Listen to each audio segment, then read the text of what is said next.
खोया हुआ ग्रह। बहुत समय पहले की बात है, दूर किसी आकाशगंगा में एक बहादुर अंतरिक्ष यात्री रोबो राजा रहता था।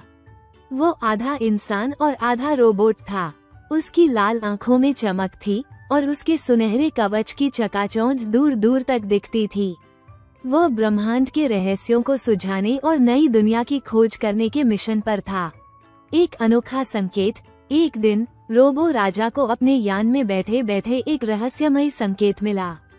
ये संकेत एक खोए हुए ग्रह से आ रहा था, जिसे अंतरिक्ष वैज्ञानिकों ने वर्षों पहले लुप्त मान लिया था। क्या ये सच में कोई संदेश भेज रहा है, उसने सोचा। उसने तुरंत अपने कंप्यूटर पर डेटा खंगाला और पाया कि संकेत किसी संकट में फंसे जीवों का था। बिना समय गवाए उसने अपना स्पेसशिप गैलेक्सिया तैयार किया और उस दिशा में निकल पड़ा। खोए हुए ग्रह पर लैंडिंग। रोबो राजा ने देखा कि ग्रह चारों ओर से अंधकार में घिरा हुआ था, लेकिन जैसे ही उसने वहां लैंड किया, उसे चारों ओर छोटे छोटे रोबोट जैसे जीव दिखे जो घबराए हुए थे। उनके नेता बिट्टू बॉट ने बताया कि उनका ग्रह पहले चमकता था, लेकिन एक दुष्ट अंतरिक्ष समुद्री डाकू ब्लैक जोकर ने उनकी ऊर्जा चुरा ली थी।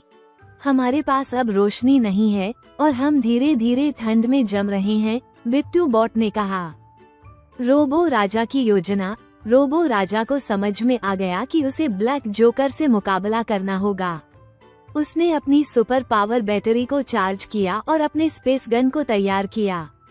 फिर वो ब्लैक जोकर के गढ़ में जा पहुंचा, जो ग्रह के छिपे हुए हिस्से में था। ब्लैक जोकर ने जैसे ही रोबो राजा को देखा, उसने अपने विशालकाय रोबो सैनिकों को हमला करने के लिए भेजा, लेकिन रोबो राजा ने अपनी तेजी और बुद्धिमत्ता से सबको चकमा दे दिया। उसने अपने ऊर्जा बल से ब्लैक जोकर की मशीन को निष्क्रिय कर दिया और चोरी की हुई ऊर्जा को वापस ग्रहवासियों तक पहुंचा दिया।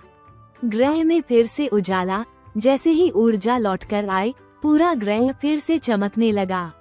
वहां के जीव खुशी से झूम उठे।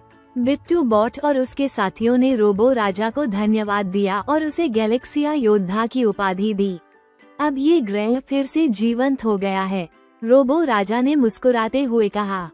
वो अपने नए दोस्तों को अलविदा कहकर अपने अगले मिशन की ओर निकल पड़ा। कौन जानता है, अगली बार वो ब्रह्मांड का कौन सा रहस्य खोजेगा। समाप्त।